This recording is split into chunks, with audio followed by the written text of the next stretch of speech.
Salam sehat dan salam semangat buat anak didik kami semuanya. Pada kesempatan kita kali ini, kita akan melanjutkan pelajaran kita untuk kelas 12 MIA, masih berhubungan dengan topik listrik dinamis. Dalam pembahasan kita kali ini, secara khusus kita akan mempelajari mengenai arus rangkaian tertutup. Sebelum kita membahas lebih lanjut, mari kita perhatikan animasi singkat berikut ini. Ini adalah merupakan sebuah rangkaian listrik yang sederhana, di mana untuk rangkaian listrik yang sederhana itu terdiri dari yang pertama adalah sebuah source atau sumber. Ini bisa berupa generator ataupun baterai. Kita perhatikan simbolnya, kutub panjang inilah kutub yang positif, yang lebih pendek adalah kutub negatif. Yang kedua ada switch seperti di sini. Ini untuk mengontrol aliran listrik dari suatu sumber, dapat difungsikan sebagai tombol on off ya.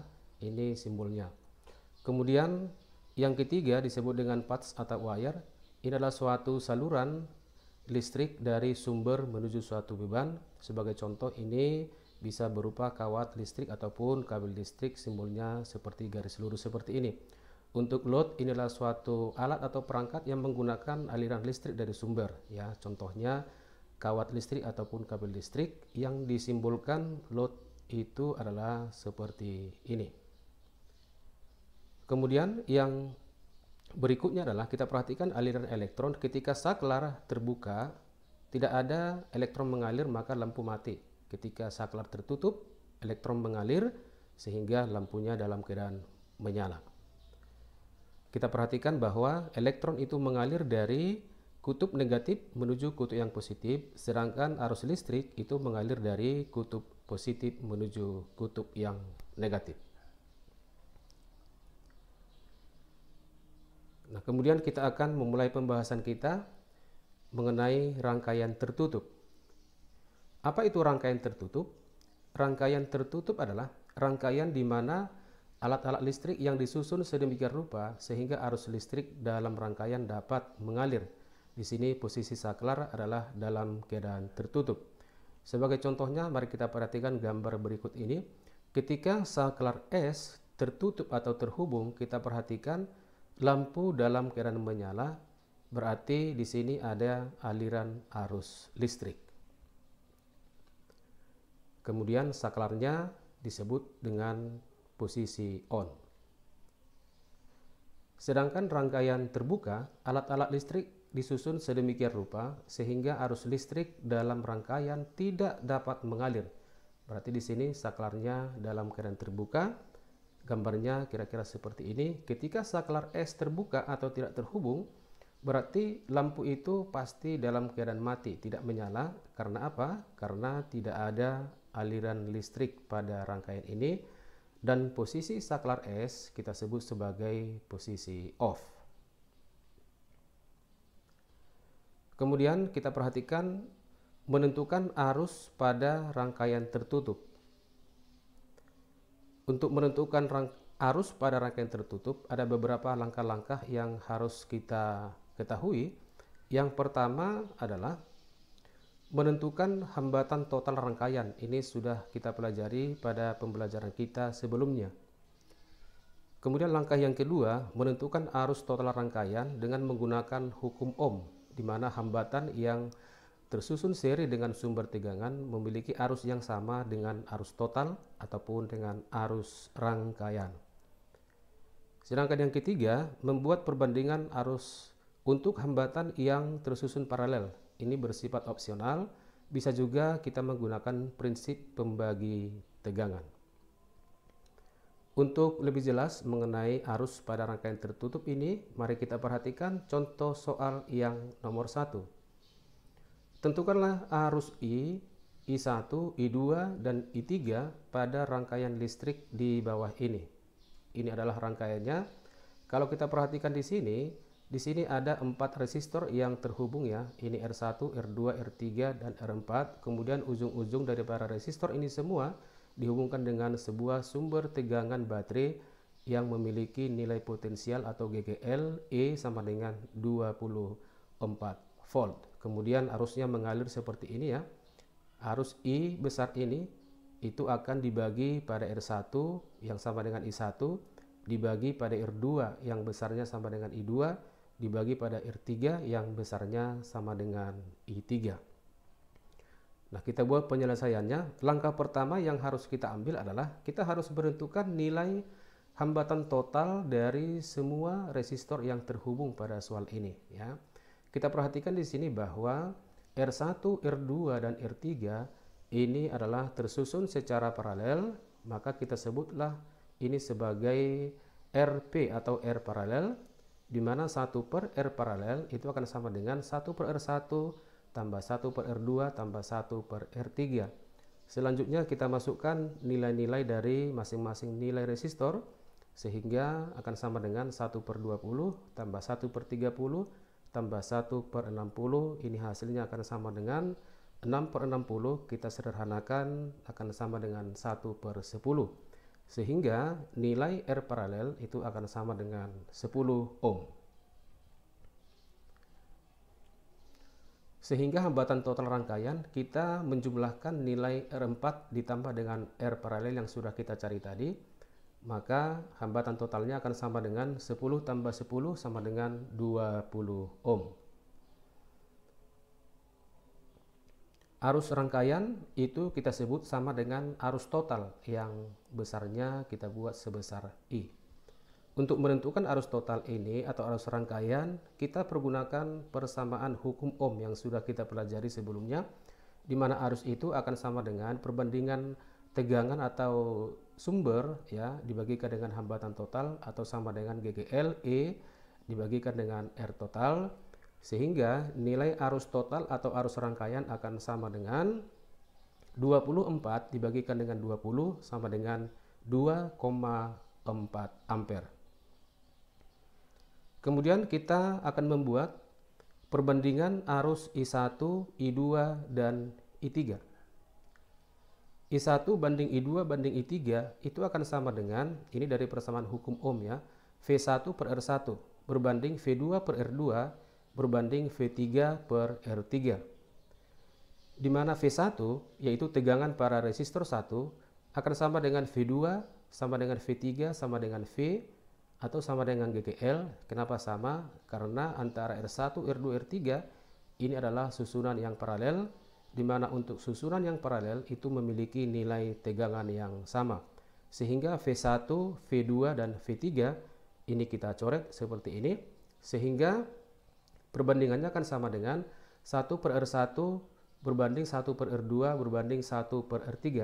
Kita masukkan nilai-nilai hambatan R1, R2, dan R3, maka akan sama dengan 1 berbanding 20 berbanding 1 per 30 berbanding 1 per 60. Kemudian perbandingan ini kita sederhanakan dengan kita mengalihkan dengan KPK dari 20, 30, 60, yaitu dikalikan dengan 60, sehingga perbandingan I1, I2, I3 kita peroleh akan sama dengan 3 berbanding 2 berbanding 1. Maka setelah kita menentukan nilai perbandingan I1, I2, I3, kita akan bisa menentukan nilai arus I1, yaitu arus yang mengalir pada resistor R1. Persamaannya adalah I1 akan sama dengan nilai perbandingan I1 adalah 3, berarti 3 dibagikan dengan jumlah total nilai perbandingannya, dikalikan dengan arus yang masuk pada percabangan ini, yaitu sebesar I, arus rangkaian atau arus total yang besarnya sama dengan 2,4 ampere. Sehingga arus I1 itu akan sama dengan 1,2 ampere. Dengan cara yang sama kita bisa menentukan arus yang mengalir pada resistor R2 yang besarnya sama dengan I2, maka I2 akan sama dengan nilai perbandingan I2 adalah 2, berarti 2 dibagikan dengan jumlah total nilai perbandingan, ya, dikalikan dengan arus yang masuk, maka I2 akan sama dengan 0,8 ampere. Demikian juga dengan I3. I3 akan sama dengan nilai perbandingan I3 adalah 1, berarti 1 berbanding jumlah total nilai perbandingannya dikalikan dengan arus yang masuk pada percabangan, yaitu 2,4 ampere, sehingga arus I3 sama dengan 0,4 ampere. Nah, kemudian ini bisa kita cek apakah yang sudah kita cari ini sudah benar. Caranya adalah demikian. kita jumlahkan I1, I2, I3 itu harus sama dengan arus total atau arus rangkaian yang besarnya 2,4. Mari kita jumlahkan. 1,2 ditambah dengan 0,8 ditambah dengan 0,4, ini jumlahnya sama dengan 2,4 ampere. Artinya arus yang kita cari I1, I2, I3 ini sudah benar. Kemudian kita perhatikan contoh soal yang nomor 2. Soalnya adalah seperti ini. Tentukanlah arus yang melalui hambatan 3 ohm yang ini pada ujung A dan B, dan hambatan 4 ohm yang berada pada ujung C dan D. Kita buat penyelesaiannya.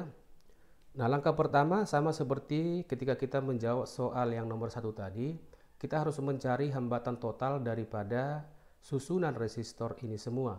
Pertama kita mulai dari sebelah kanan ya, kita perhatikan 1 ohm ya dengan 4 ohm dengan 5 ohm ini adalah susunan yang seri, sehingga kita bisa membuat ini menjadi R seri 1 yang besarnya sama dengan penjumlahannya semua, berarti 1 tambah 4 tambah 5 sama dengan 10 ohm.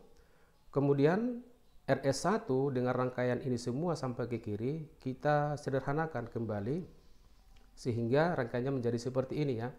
RS1 yang 10 ohm nilainya yang ini, sehingga kalau kita perhatikan yang 10 ohm ini dengan hambatan yang berada pada ujung BE yaitu yang 10 ohm ini adalah susunan yang paralel ya, sehingga ini boleh kita sebut sebagai R paralel 1 ya, R paralel 1. Nah, ini hasilnya akan sama dengan 5 ohm.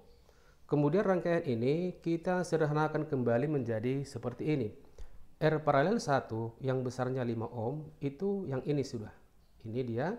Sehingga kita perhatikan kembali ya, hambatan yang di sebelah kanan ini 3 ohm dengan yang 5 ohm dengan yang 2 ohm ini adalah susunan yang seri ya, sehingga ini bisa kita sebut sebagai R seri 2. Ini kita jumlahkan semua ya, besarnya sama dengan 10 ohm. Selanjutnya kita sederhanakan kembali RS2 yang 10 ohm sudah kita lukiskan di sini, yang ini dia. Maka yang 10 ohm yang ini dengan yang ini adalah itu susunan yang paralel, kita sebut sebagai R paralel kedua yang besarnya sama dengan 5 ohm. Dan terakhir rangkaiannya adalah menjadi seperti ini. R paralel yang kedua yang besarnya 5 ohm itu sudah kita susun di sini.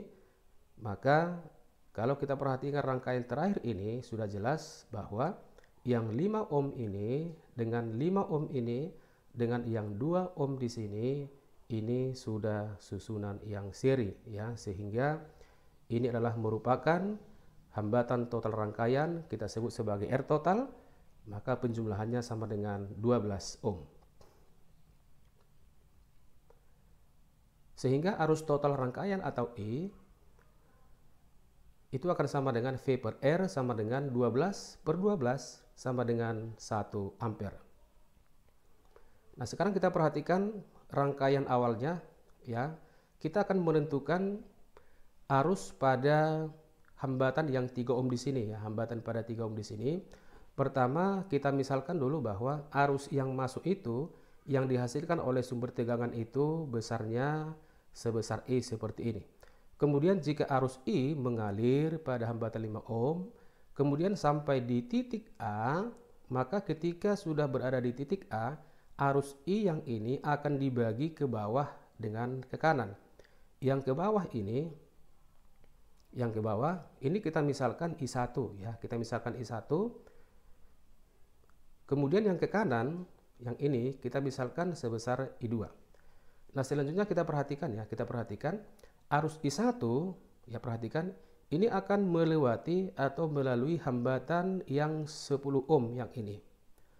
Kemudian I2 ini akan melewati semua hambatan yang ini. Maka yang besarnya hambatan ini semua, ini akan bisa kita cari ya. Ini 1 dengan 4 dengan 5, ini adalah susunan yang seri. maka hasilnya adalah 10. Kemudian kita paralelkan dengan ini, hasilnya sama dengan 5. Selanjutnya kita serikan dengan 3, kita serikan dengan 2, maka hambatannya semua akan sama dengan 10 ohm. Artinya bahwa I2 yang ke kanan itu akan melewati hambatan total semuanya berjumlah 10 ohm. Artinya bahwa I1 akan melewati hambatan 10 ohm, I2 akan melewati hambatan 10 ohm. Artinya bahwa I1 berbanding I2 itu akan sama dengan 1:1. Kenapa 1:1? Karena hambatan yang dilalui oleh I1 dan I2 itu sama besarnya. Sehingga I1 sama dengan I2 akan sama dengan 1, ya nilai perbandingannya kan sama dengan 1 ya. 1 per jumlah total nilai perbandingan arusnya berarti 1 tambah 1 dikalikan dengan arus yang masuk, yaitu sebenarnya 1 ampere, yaitu sebesar I di sini. Sehingga I1 akan sama dengan I2 akan sama dengan 0,5 ampere. Maka arus pada hambatan 3 ohm yang ini, yang besarnya sama dengan I2, itu besarnya sama dengan 0,5 ampere. Kemudian kita akan mencari arus yang melalui pada hambatan 4 ohm. Nah, kita perhatikan kembali soal ini. Nah, arus yang mengalir pada hambatan 4 ohm itu asalnya adalah dari I2 di sini. Dari I2, ya dari I2 kita perhatikan ketika arus I2 mengalir, perhatikan di sini sampai pada titik B, maka ketika sudah berada pada titik B, arus I2 ini akan dibagi ke bawah dan ke kanan, ya. Saya ulangi, arus I2 yang mengalir pada hambatan 3 ohm ketika sampai di titik B akan dibagi ke bawah dan ke kanan. Kita misalkan yang ke bawah ini adalah merupakan I3. Kemudian yang ke kanan seperti ini, kita misalkanlah ini arus I4. Nah, kemudian kita perhatikan ya, arus I3 itu akan melewati hambatan 10 ohm. Kemudian arus I4 itu akan melewati hambatan ini semua, ya, mengalir ke sini, maka hambatan yang dilaluinya adalah jumlahnya adalah menjadi 1 tambah 4 tambah 5. Itu akan sama dengan 10 ohm. Artinya bahwa arus I3 itu melewati hambatan 10 ohm.